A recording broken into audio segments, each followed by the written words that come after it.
करते हैं, इंसाफ नहीं जुल्म करते हैं, वो अपनी मकसद को बंदोक से पूरा करना चाहते, और ओवैसी आपसे कह रहा है कि आप अपने मकसद को वोट से पूरा करें, मुत्तहिद होकर पूरा करिए।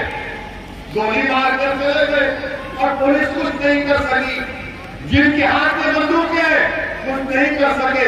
मैं आज कल भी कहा, आज भी कह रहा हूं कि जिनकी हत्या की गई इन जालिमों के पास 2 वेपन थे, 8-8 लाख की एक रिवाल्वर, 16 लाख की रिवाल्वर।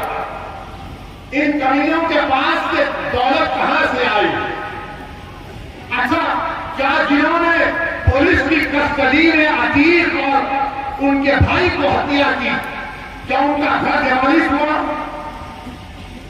उनके घर पे बुलडोजर चला? तुमने फोटो देखी? बुलडोजर चला उनके ऊपर? अरे डरते क्यों हो, बोलो ना। बुलडोजर नहीं चला, क्यों नहीं चला? बुलडोजर चलना चाहिए था ना। तो बुलडोजर पर नाम खाली असद का लिखा है। जब तुम्हारे सामने हत्या कर दी गई तो कम से कम उनके घर पर बुलडोजर लेकर जाते, मीडिया को दिखाते, सबसे इंसाफ हो रहा। मगर नहीं हुआ, नहीं हुआ, यही कथा। अब आप बताइए, आपके अखिलेश भैया ने कुछ कहा? कुछ नहीं कहा।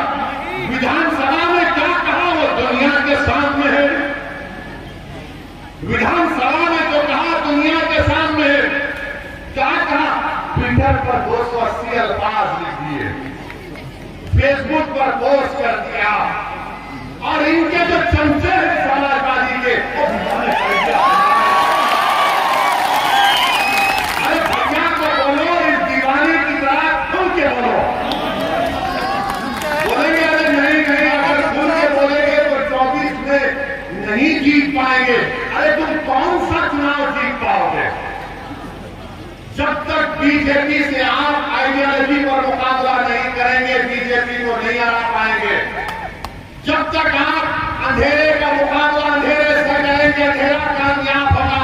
अंधेरे का मुकाबला रोशनी से किया जाता, जुल्म का मुकाबला जुल्म से नहीं होता, जुल्म का मुकाबला ताकत से होता।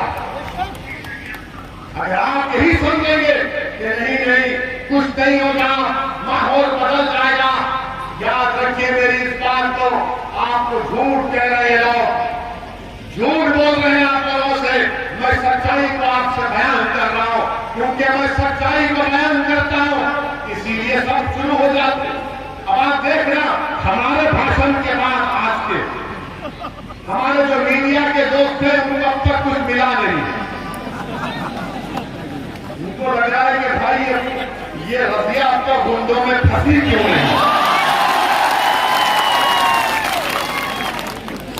नहीं फंसेंगे। हम तुम्हारे जो जाल है ना, उन जाल को तोड़कर अपनी बात को करते हैं, मगर कानून के दायरे में रहकर।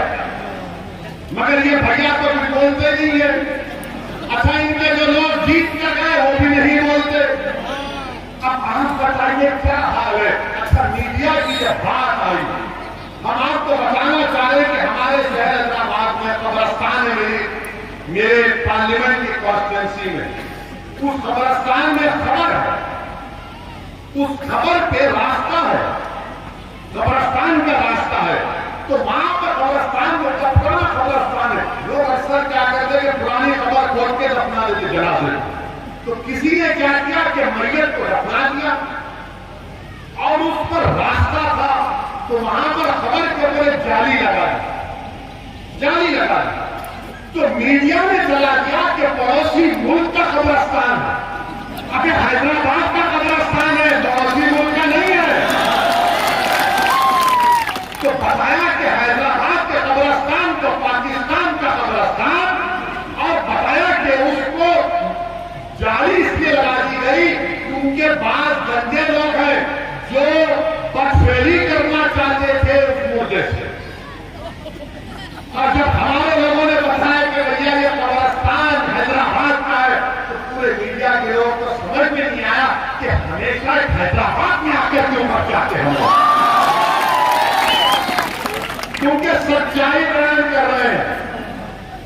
सच्चाई का बयान कर रहे हैं, तो हमारे मीडिया के लोगों से हम कहेंगे कि भैया जरा मालूम कर लेते कि कब्रिस्तान क्या है। अरे तुम हमारी जिंदगी में, हम जिंदा हैं तो तुम परेशान, अरे कब्र में जाके सो रहे तो तुम परेशान क्यों हो? कम से कम खबरों को तो छोड़ दो। अब बताओ, ये हमारी वफादारी की निशानी नहीं है तो क्या है? जिंदा है तो हमारी मां ने 9 महीने पेट में रखकर इस भारत की जमीन पर हमको पैदा किया, और जब हमें अल्लाह के रूप से दुनिया से चले जाते तो इसी जमीन में चले जाते। ये हमारी वफादारियों की निशानियां हैं, मगर आप उसमें भी हमको परेशान कर रहे हैं। अब क्या चाहते हैं कि हम खबर से निकल कर आए? अब क्या चाहते हैं कि कोई आकर बोलेगा कि खून में अल्लाह को उठ जाए, हम लोग सारे उठेंगे। जब सूर फूका जाएगा तो सब उठाए जाएंगे। एक एक अमाल का जवाब देना पड़ेगा। जो किसी पर झूठा इल्जाम लगा रहा है, जो किसी जालिम का साथ दे रहा है, जो किसी शख्स को अल्लाह से ज्यादा मोहब्बत करेगा, सब हिसाब किताब होगा, सब उठाए जाएंगे, कबर से सब होगा। मगर अब तक मीडिया से हम कहेंगे जरा एहतियात से भाई साहब, हर चीज को ले जाकर पड़ोसी मुल्क से जोड़ देते हैं, मत लगिए। तो मेरे अजीज दोस्तों और बुजुर्गों, हम आपसे अपील कर रहे हैं कि ये माहौल है, और हम मुख्यमंत्री योगी आदित्यनाथ से भी कहना चाह रहे हैं कि मुख्यमंत्री जी, आपके पार्टी में कितने बाहुबली है बताइए ना, कितना पर मुकदमा है बताइए ना, उनका क्या करेंगे आप बताइए ना। ऐसा लगता है कि पूरी जिम्मेदारी हम पर आ गई। अब तो हद ये हो गई, हद ये हो गई कि महिलाओं को दिखाया जा रहा है कि लेडी डॉन है। अरे कुछ तो शर्म करो, कुछ तो ख्याल करो। महिलाओं को दिखा लेडी डॉन है, अब क्या बाकी है गया? अब तो शायद तुम अनकरीब में एक 6 साल के बच्चे को कहोगे ये चाइल्ड डॉन है, ये बच्चा डॉन है। अरे कुछ तो रखो, मगर कोई कुछ नहीं बोलेगा।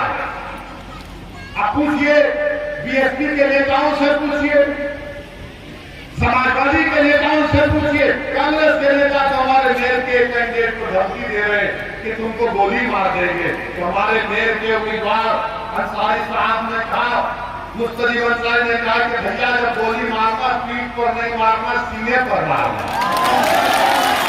अब मुस्तफी अंसारी साहब को बोलना चाह रहा हूं, ये गोली मारना, ये सब करना, ये कमजोरों का काम है। अरे जोड़ना दिलों को ये बड़ा काम है। गोली तो इलाहाबाद में भी, प्रयागराज में भी गोली चली थी, इलाहाबाद में गोली तो गांधी पर भी चली थी। मगर दुनिया याद रखती है, दुनिया गांधी के कातिलों को याद नहीं रखी, दुनिया गांधी को याद रखी क्योंकि गोली से उनकी हत्या की गई। तो गोली मारने वालों, तुम्हारी गोलियां खत्म हो जाएंगी, मगर हम जालिम को जालिम बोलते रहेंगे। गोली मारने वालों याद रखो, तुम पूरी गोली खत्म हो जाएगी तुम्हारी, मगर हम सच्चाई और हक को बुलंद करते रहेंगे। हम गोलियों से डरने